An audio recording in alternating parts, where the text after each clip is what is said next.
Excelente día para todos, una gran mañana, una soleada mañana acá en Medellín. Espero que ustedes también estén disfrutando de un buen clima todos allí donde están. Una vez más, reunidos aquí para iniciar este día en la presencia de Dios, con un devocional, una oración y con un corazón abierto y dispuesto para que sea Dios quien nos esté ministrando. Vamos a empezar entonces en el nombre del Padre, del Hijo y del Espíritu Santo. Amén. Amado Dios, gracias por tu fidelidad, gracias por tu amor, gracias porque siempre eres una fuente inagotable de sabiduría y de revelación para nosotros.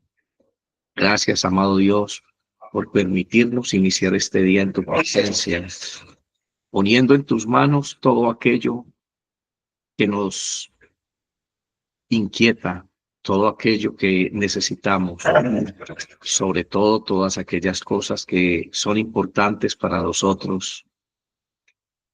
También queremos poner aquellas cosas que son importantes para ti, aunque muy poca comprensión tengamos al respecto. Queremos que tu Espíritu Santo nos enseñe a conocerte, a priorizarte siempre en nuestra vida. Gracias, amado Dios, por cada persona que se está conectando en este instante. Guíanos, enséñanos y edifícanos. En el nombre de Jesús. Amén. En el nombre del Padre, del Hijo y del Espíritu Santo. Amén. Bueno, el tema que hoy quiero tocar con ustedes, le he puesto un nombre a este devocional, se llama El llamado que lo cambia todo. Es uno de los temas que está enmarcado en un curso que acabo de terminar en otro ambiente con otras personas, eh, específicamente para otro grupo, ¿no? Por eso no lo podía haber hecho público todavía, pero fue un éxito. Fue bastante productivo, tuvimos muy buena aceptación, muy buenos resultados. Lo voy a poner también a disposición de ustedes. Vamos a hacer este curso en el transcurso del día, lo anuncio a través de las redes. Los días viernes en la noche y los martes en la noche o lunes, bueno, ahora lo voy a definir. Vamos a iniciar también otro curso de mayordomía cristiana. Eh, Creo que es apenas necesario tocar estos conceptos de mayordomía cristiana después de haber hablado de la pobreza.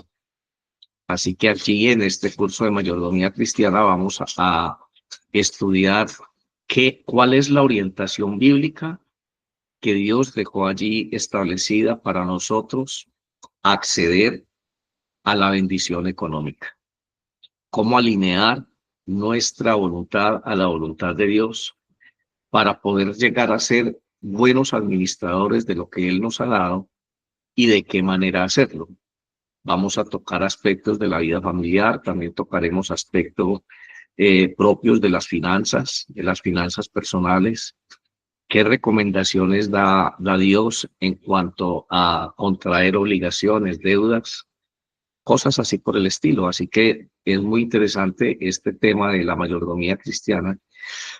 Vamos a poner un breve anuncio, o sea, un anuncio porque no es publicidad, es simplemente un anuncio en todas las redes, básicamente Facebook, Instagram, TikTok y también en Kawaii, creo, o bueno, no sé cuál, cómo eh, eh, decirlo.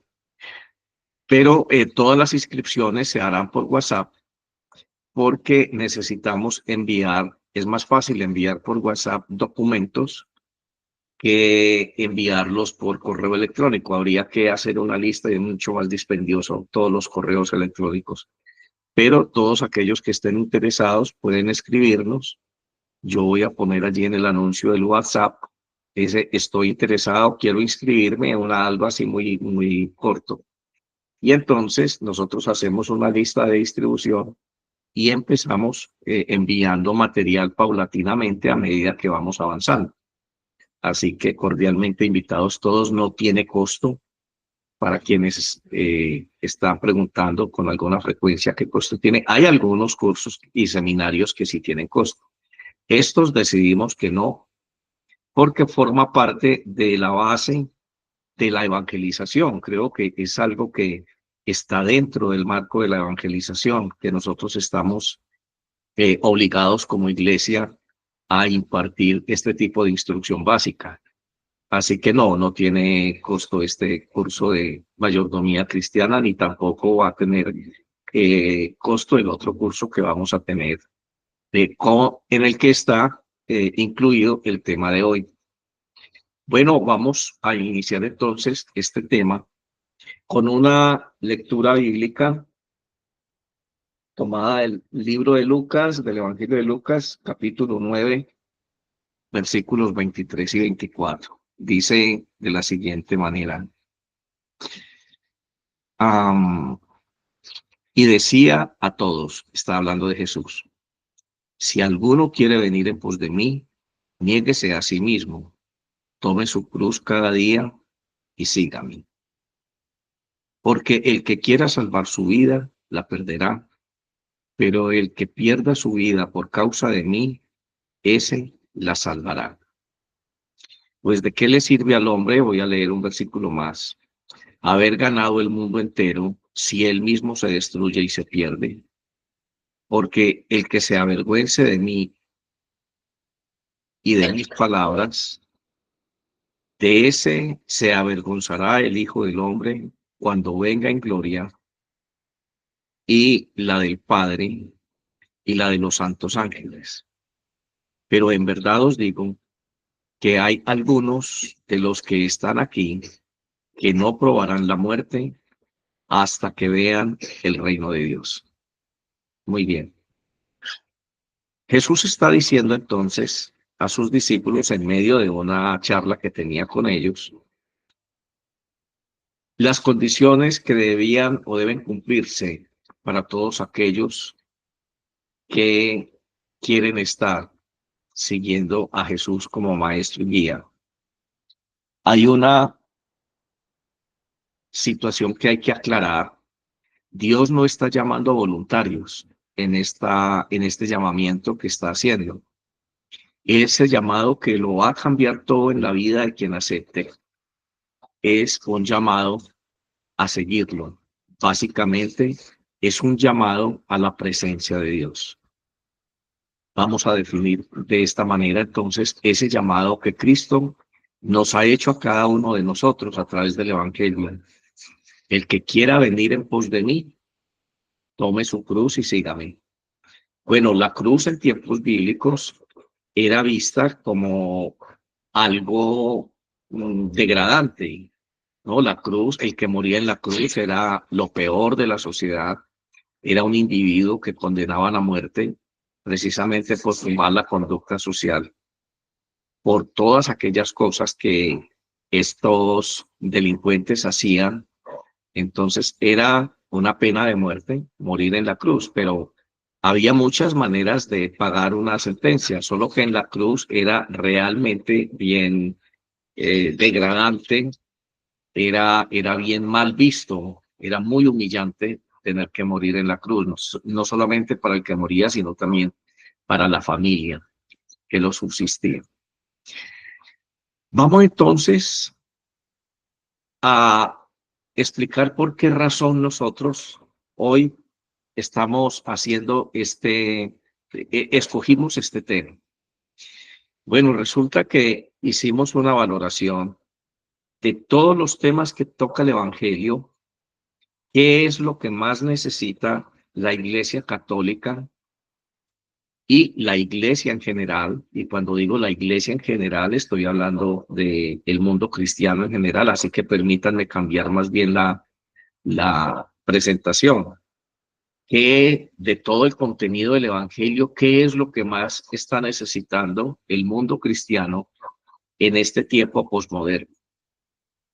Bueno, ya sabemos que la posmodernidad es la forma de pensar que se ha generalizado, que ha tomado eh, posesión en este último tiempo y se caracteriza porque no hay valores absolutos, todo es relativo. Hay una moral relativa, hay una ética relativa, todo es relativo. El ser humano ya no quiere el dogmatismo con el que fue asediado por siglos. Ya el ser humano quiere formar sus propios puntos de vista y allí, en esa pretensión, en esa inclinación de la forma que propone la forma de pensar en cada ser humano, nosotros nos estamos volviendo cada vez más individualistas, más excéntricos. Cada uno de nosotros es una isla prácticamente y nos está costando trabajo interactuar, comunicarnos y eso nos hace a nosotros muy susceptibles de ser manipulados por filosofías paralelas a a esta tendencia de pensamiento del relativismo, como también a ideologías políticas y cosas así por el estilo.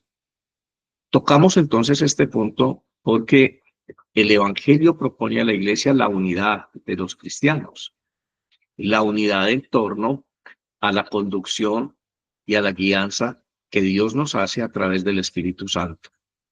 El Espíritu Santo obra de la misma manera, según la cátedra de San Pablo, en cada uno de los seres humanos, en cada uno de los bautizados. Y Dios es el mismo Espíritu que está enseñándonos a amar, que nos está enseñando un evangelio que nos propone una cultura, como ya lo hemos dicho otras veces, la cultura de la santidad.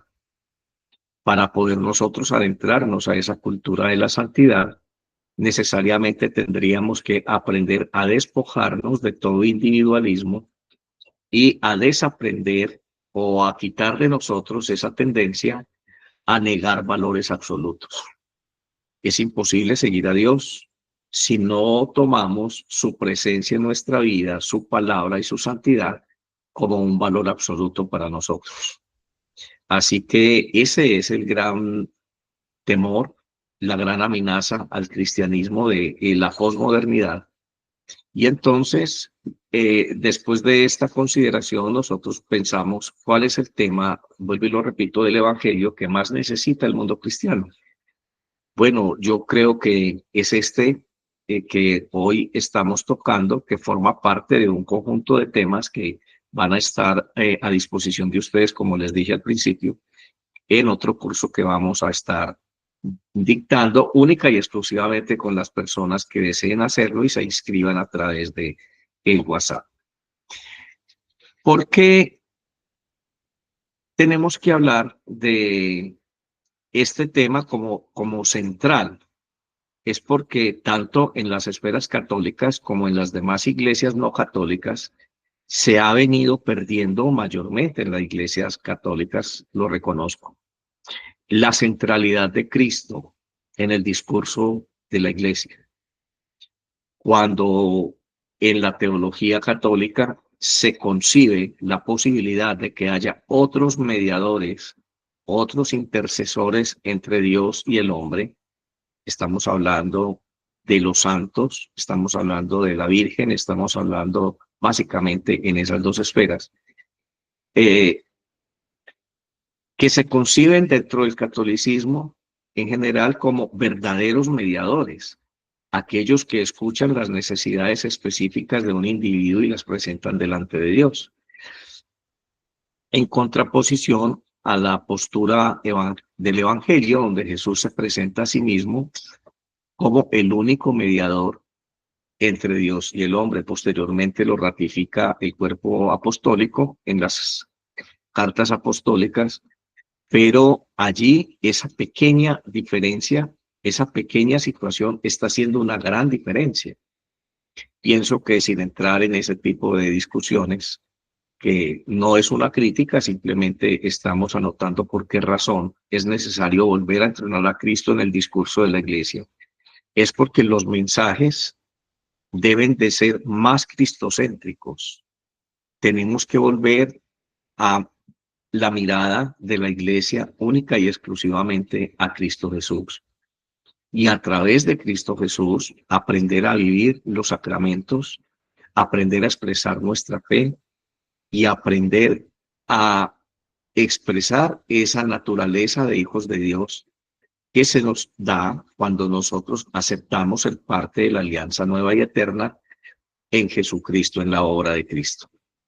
Bueno, entonces hay tres exigencias que este llamado de Cristo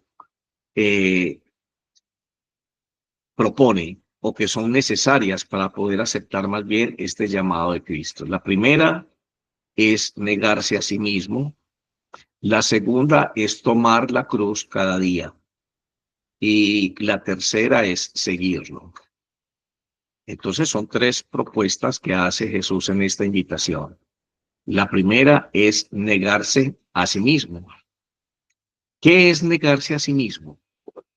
Esto no es solamente, como se ha pensado genéricamente, renunciar a los placeres del mundo, sino renunciar a nosotros mismos, literalmente. Llevamos unas vidas donde nosotros somos el centro de toda atención. Dicho de una manera metafórica, yo soy el rey de mi vida, estoy sentado, en el trono de mi corazón. Y allí, sentado en el trono de mi corazón, yo soy la única autoridad válida para mí mismo. En última instancia, vale lo que yo decida. Estoy escuchando inclusive a Dios a través del Evangelio como si se tratara de simples sugerencias, pero al final la determinación de hacer algo o no es mía. Y lo hago a partir de puntos de vista derivados de muchas consideraciones. Y entonces es allí donde empiezan a tomar ocasión la relatividad de mis criterios cuando yo no estoy aceptando valores absolutos. Así que en ese orden de ideas, el hombre, el individuo, se está convirtiendo en un absoluto para sí mismo. Mi verdad es lo único que yo acepto. Yo soy el único que decido sobre mi vida. Yo soy el único que digo cuando termino esto, yo y yo y yo y yo. Entonces, negarse a sí mismo desde la perspectiva de Dios implica estar convencido que yo no fui hecho para vivir en pecado, ni para ser esclavo del pecado. Es reconocer, como lo propone el Salmo 139, que antes de nacer yo era un proyecto en el corazón de Dios. En esa inteligencia infinita de Dios, yo existía como un proyecto de vida completamente individual y único a los millares de seres humanos que también fueron llamados a existir. Soy parte de un proyecto inconcluso en la divinidad. Así que por mi ascendencia humana, definitivamente tuve que heredar, compartir la conciencia del mal, algo que hizo carrera en mi desarrollo personal e inteligente más rápidamente que el conocimiento de Dios, que es el bien. Así que mientras la iglesia me decía conceptos, dogmas, y me enseñaba a cumplir una serie de reglamentos más humanos que divinos, el mal sí se tomó el trabajo de enseñarme absolutamente todo lo que sé en términos de malicia, y lo hacía con una pedagogía muy particular. No necesariamente se presentaba como el mal, seducía mi corazón y me enamoraba del mal. Me enseñó a considerar el placer en términos de satisfacción a mis deseos, a mis inclinaciones humanas y a degenerar muchas veces ese tipo de deseos y ese tipo de inclinaciones. Bueno, eso soy. Y cuando yo tomo conciencia de que todo eso, lo único que produjo en mí fue malestar, desasosiego, como decíamos ayer, pobreza espiritual. Cuando yo empiezo a advertir que soy una persona egoísta, prepotente, que soy una persona que empezó a cometer errores precisamente porque su rebeldía, porque su falta de transigencia le llevó a ser un ser completamente individual, antagónico a muchos procesos sociales, también antagónico al direccionamiento de quienes me aman, de quienes me dieron la vida y me están ayudando. Bueno, todo este tipo de cosas entonces ha llevado a la gran mayoría de las personas que alguna vez se han encontrado con Cristo a sufrir las consecuencias de estas acciones. Algunos se casaron por rebeldía, algunos se enfrascaron en muchas experiencias en su vida sin escuchar razones, llevados de su propio criterio. Luego en el tiempo están pagando las consecuencias y han tenido que sufrir, llorar por esas decisiones que tomaron. Y en medio de ese dolor, en medio de esa angustia, entonces se han sensibilizado y han entendido que necesitan a Dios, que necesitan trascender. Allí entonces nosotros necesitamos enmarcar esto que estamos diciendo. Cuando Cristo nos ha llamado, nos está llamando a dejar de ser nosotros y empezar a ser lo que Él quiere que seamos. Él nos llama a nosotros y nos da una nueva identidad. Esa nueva identidad es ser hijos de Dios. Esa nueva identidad implica un nivel de inteligencia, una nueva forma de pensar, una nueva forma de actuar, un nuevo rol en nuestra vida y un objetivo específico que cumplir. A veces el cristianismo para nosotros se quedó simplemente en un concepto, vuelvo y digo, etéreo, religioso, que no me compromete, simplemente me satisface cuando esas necesidades de trascendencia las canalizo a través de los ritos sacramentales, a través de la asistencia al culto, a través de hacer buenas obras y todo este tipo de cosas, pero hasta ahí sigo siendo yo. Y es allí cuando nosotros decimos que Cristo no está llamando voluntarios. Cristo Jesús está llamando seguidores, discípulos. Está llamando a aquellas personas que quieren adoptar esa nueva naturaleza de hijos de Dios. Naturaleza que les fue dada en el mismo corazón del Padre el día que Él concibió sus vidas y determinó llamarlos a la existencia. Tenemos, perdón, ay, la gripe.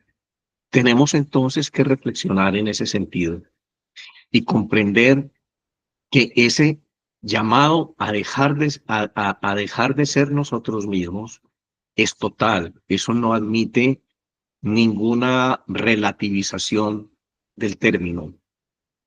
Es negarme a mí mismo. Se ha dicho en otros ambientes teológicos, morir a nosotros mismos. En este sentido, Pablo alcanza a decir en una de sus cartas a la iglesia que ya no es él quien vive en él mismo, sino Cristo Jesús. Literalmente Pablo dice, ya no soy yo quien vive en mí, sino Cristo quien vive en mí. Ese negarse a ser el centro de mi vida es quitarme las coronas con las que yo mismo me hice el rey de mi vida.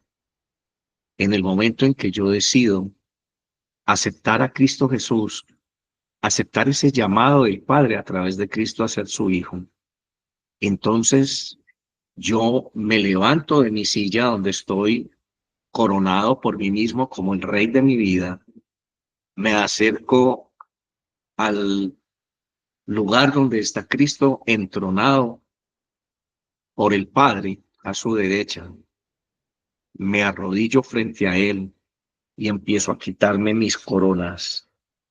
Empiezo a quitarme la corona del orgullo, empiezo a quitarme la corona de la prepotencia, la corona de la autosuficiencia y otro tipo de coronas. Porque somos reyes, nos hemos entronado en nuestra propia vida y no era ese el deseo de Dios. Dios quiere ser el Dios, el Señor de nuestra vida, sin alienarnos, sin obligarnos. Lo quiere hacer a través del amor, de ese amor que doblega y convence mi voluntad para ser su siervo. Ese amor que a medida que yo le sirvo a Dios, enaltece mi corazón, le da significado a mi vida. Por eso decimos que Dios no está llamando voluntarios. Dios está llamando verdaderos seguidores, que primero van a ser entonces revestidos con esa naturaleza nueva de hijos de Dios. Implica rendir a Dios nuestra voluntad en todo sentido. Si voy a comprar una casa, quiero preguntar a Dios si está bien, si está en su voluntad que lo haga. Si voy a comprar ropa, si voy a comprar algo, quiero preguntarme si no es mi vanidad la que me está induciendo a hacerlo, si es algo que es necesaria, que es absolutamente necesario para mí. Una cosa es comprar porque lo necesito, otra cosa es comprar llevado de la vanidad, por estar a la moda, por competir con el compañero de oficina, por halagarme a mí mismo, por mantener siempre un atuendo que me difiera, que me distinga de los demás, para ser el centro de toda mirada, de toda atención. En humildad solamente necesito comprar algo para vestirme dignamente, para estar dignamente en el promedio del grupo social en el que me he desenvuelto. Cuando Jesús envió a sus discípulos, se refería a este punto de una manera muy particular. Vayan a evangelizar, a predicar el evangelio, y les advierte, no lleven dos túnicas, lleven solamente una túnica, lleven un par de sandalias. En el camino, la necesidad va a ser suplida por Dios, va a ser provista por Dios todo lo que necesitemos. Así que Él nos provee a través de nuestro trabajo, nos provee a través de la labor de nuestras manos. Debemos utilizar esa provisión de Dios con inteligencia y con mucha humildad. Bueno, también implica poner en manos de Dios nuestros deseos. Yo quiero irme a Canadá, yo quiero ir a la Patagonia, yo quiero hacer esto, yo quiero este carro último modelo, yo quiero, yo quiero, yo quiero. Es difícil decirle a un hijo de Dios, consulte con Dios para ver si sí está enmarcado en el modelo divino que Él tiene trazado para usted. Generalmente la condición humana dice es que Dios no tendría problema en que yo tenga un vehículo más ostentoso que el otro. Dios no tiene problema en que yo con mi plata tengo derecho a gastar mi dinero como yo quiera, me vaya a Europa, a conocer Europa. o me dé este lujo o me dé aquel lujo. ¿Quién sabe Dios qué quiere? ¿Quién sabe Dios qué tiene dispuesto para ti? Esas pequeñas cosas, nosotros debemos ponerlas en manos de Dios, de tal manera que nos digamos a nosotros mismos, voy a estar en el sitio en que Dios quiere que esté. Siempre voy a estar seguro que voy a estar en el sitio que Dios quiere que esté. Y en el sitio que Dios quiere que yo esté, siempre voy a dar fruto, siempre voy a florecer. Si Dios planta un árbol en el desierto y ese árbol se llama Alejandro, en mi caso, allí voy a florecer, porque Él es la fuente de mi vida, Él me va a regar, Él me va a nutrir, Él me va a dar las condiciones necesarias para llevar a cabo su propósito. También implica reflexionar en este sentido un poco y haciendo una aplicación un poco más profunda en este pensamiento de abandonarnos a nosotros mismos, negarnos a nosotros mismos, hagámonos dos preguntas. ¿Qué áreas de nuestra vida no están bajo el control de Dios? Esa es una buena pregunta. Yo creo que a partir de allí nosotros podemos empezar a a hacernos una imagen de qué significa para cada uno de nosotros negarnos a nosotros mismos. ¿Qué área de nuestra vida no está bajo el control de Dios? Y la segunda pregunta es, ¿hasta dónde estamos dispuestos a dejar que Cristo defina lo que nosotros somos? Qué gran pregunta. Siempre nos hemos enfrascado en ser y definirnos como nosotros hemos determinado que así sea. En este llamamiento de Dios, es necesario que nos replanteemos esta situación y que nos preguntemos hasta dónde estamos dispuestos a permitir que Cristo defina quién soy yo. Hasta hoy yo me esforcé por definir quién soy. Construí una imagen de mí para venderla. Tengo una imagen de mí que proyecto en el trabajo, otra en mi círculo de amigos más íntimo, otra en mi hogar, otra en la iglesia, otra con Dios. Tenemos máscaras. Nos hemos idealizado a nosotros mismos y todo el día estamos tratando de pulir esa imagen de nosotros mismos. Esa es la motivación más interna cuando vuelvo y hago alusión a lo que dije hace un momento, estoy comprando ropa o estoy tratando de cambiar de vehículo o me quiero ir a Europa, hasta donde todo eso está conectado con esa imagen que me he propuesto moldear de mí mismo, esculpir de mí mismo. Seguir a Cristo es abandonarme a mí mismo, es negarme a mí mismo y empezar a ser lo que Dios quiere que yo sea. Entregarle el control de todas las áreas de mi vida y permitir que Él sea el que defina quién soy, mi perfil. Bueno, en segundo lugar, aparte de dejarnos a nosotros mismos, implica tomar la cruz cada día. Ya dije que en tiempos de Jesús la cruz era visto, y la muerte en la cruz era una verdadera humillación. No era un ornamento, algo que adorna mi vestido. Ahora la cruz pasó a ser eso, ¿no? Muchas personas usan una cruz como parte de su indumentaria diaria.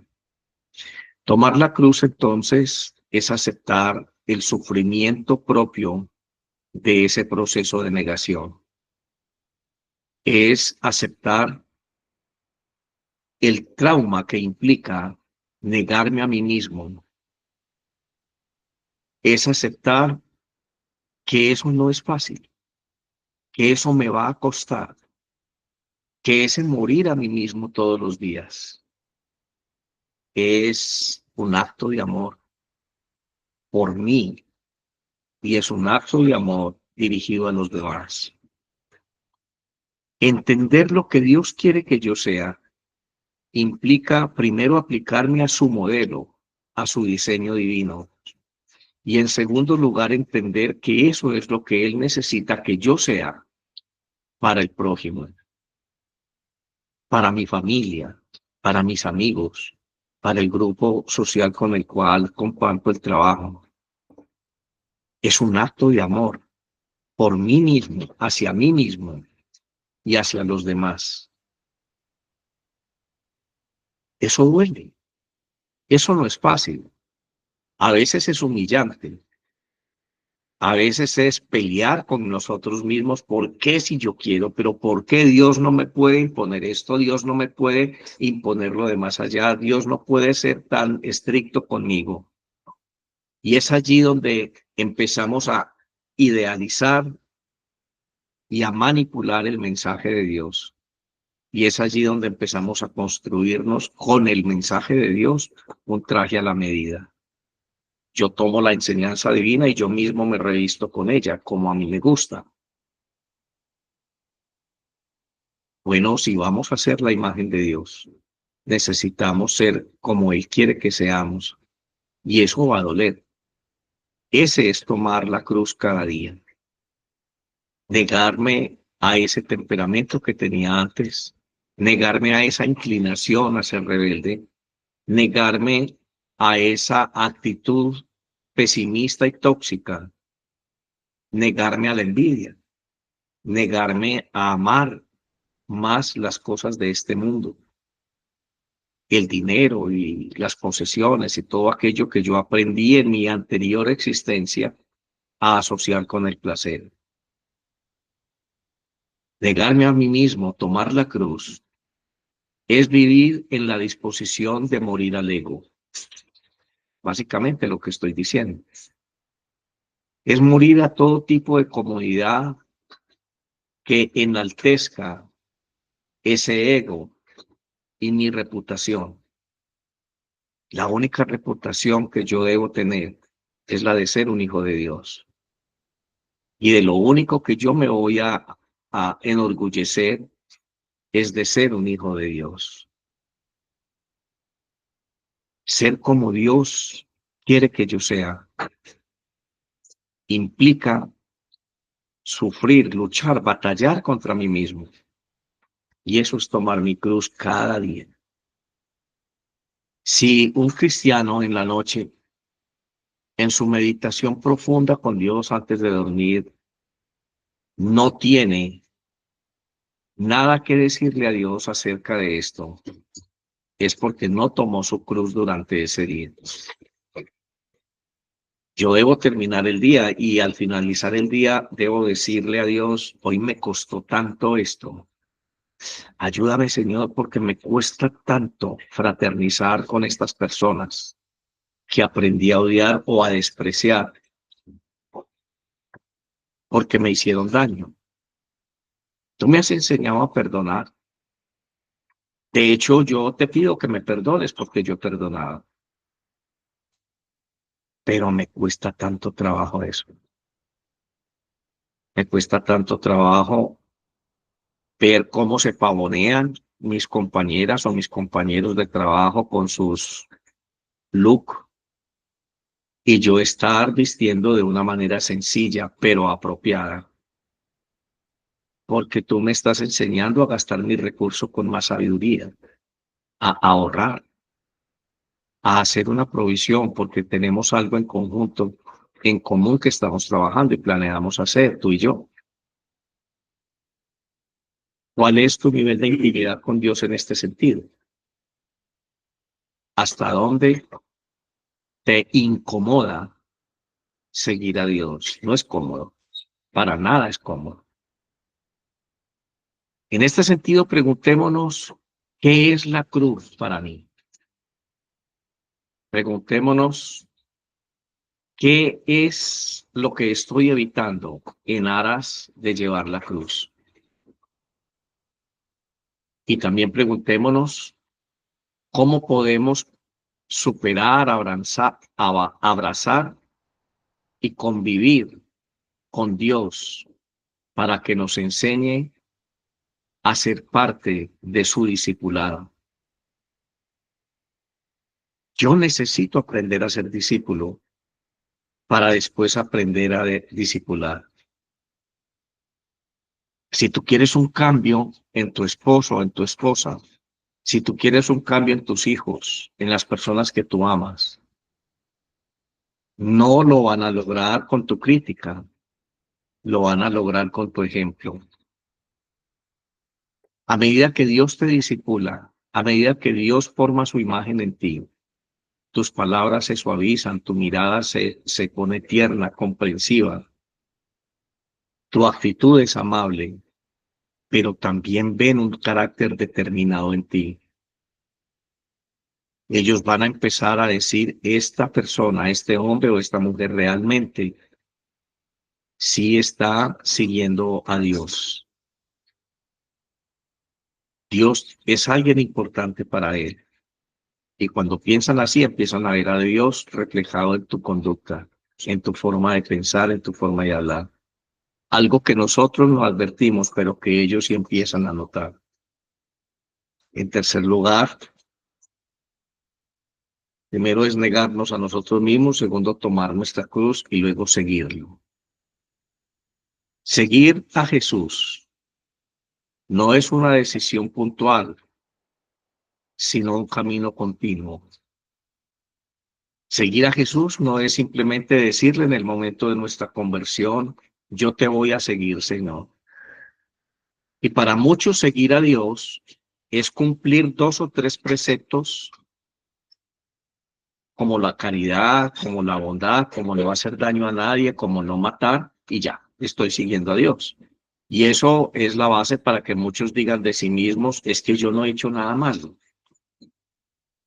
Hay personas que llegan a confesarse y le dicen a uno, padre, es que yo no sé qué confesar porque es que yo no peco. ¿Cuánto hace que no te has confesado? Hace como unos 10 años, 7 años. Y no has pecado en 7 años. Me tienes que dar la clave.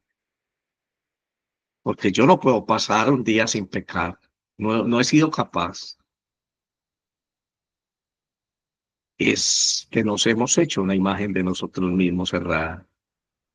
Seguir a Jesús es despojarnos de nuestros puntos de vista.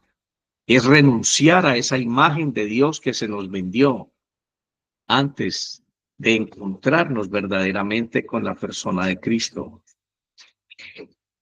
Seguir a Jesús entonces es caminar detrás de sus pasos, seguir sus pasos, porque el camino es estrecho y la senda a la perdición es muy ancha. El camino cada vez se hace más estrecho. Llevamos exceso de equipaje. Llevábamos antes unos 40 kilos, digamos, de una manera exagerada de orgullo y de prepotencia, y a medida que el camino se va estrechando, notamos que ya no tenemos sino unos 10 kilitos, porque no cabemos con todo ese exceso de equipaje en el camino. Preguntémonos entonces, ¿estamos siguiendo a Jesús o solamente estamos caminando cerca de él, cerca de su doctrina, cerca de sus enseñanzas? Había 2 tipos de personas durante el ministerio de Cristo. Unos que caminaban cerca de él eran aquellos que iban, lo escuchaban, eran beneficiados por sus milagros, eran sanados. Ellos eran alimentados con 4 panes y 5 peces, qué sé yo, la alimentación de los 5,000. Ellos caminaban cerca a Jesús, pero no eran discípulos del Señor. Los discípulos del Señor se quedaban con él, los demás se iban y volvían otro día. ¿Nosotros seguimos al Señor como sus discípulos o caminamos cerca de él? Estoy diciendo, los que caminaban cerca de él eran sanados, eran alimentados, sus necesidades eran satisfechas y su espíritu era alimentado, ¿por qué no? Él tenía palabras de vida eterna y se regresaban a sus casas muy cuestionados y de pronto con mejores propósitos en su corazón, pero nunca lo siguieron. ¿Está entendiendo lo que le estoy diciendo? ¿Usted ha caminado cerca a Jesús o usted es un discípulo del Señor? ¿Qué decisiones diarias tomamos en este sentido? Yo creo que la respuesta tiene que darse en función de responder esta segunda pregunta.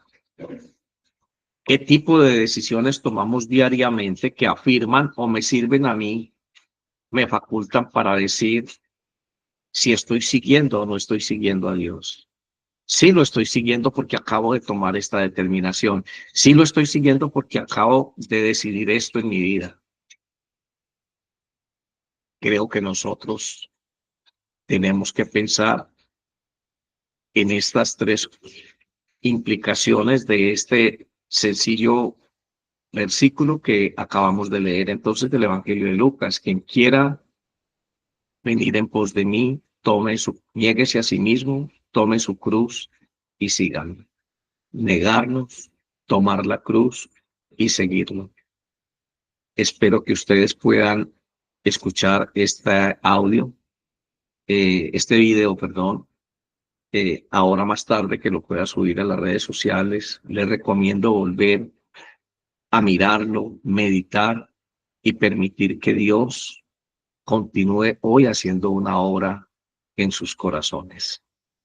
Dios les bendiga, un abrazo muy grande y estamos en contacto el lunes a las 7 de la mañana. Más tarde entonces voy a poner el anuncio para esta propuesta acerca de estos talleres que vamos a empezar a dictar como parte de la evangelización de la iglesia. Vuelvo y repito, allí va a estar el WhatsApp y quien quiera inscribirse es necesario que lo haga a través de WhatsApp para poder estar enviando por ese medio más fácilmente cierto tipo de material que es necesario. Muchas gracias, un abrazo, Dios los bendiga, que estén muy bien. Hablamos de nuevo el lunes a las 7 de la mañana. Bendiciones, feliz fin de semana.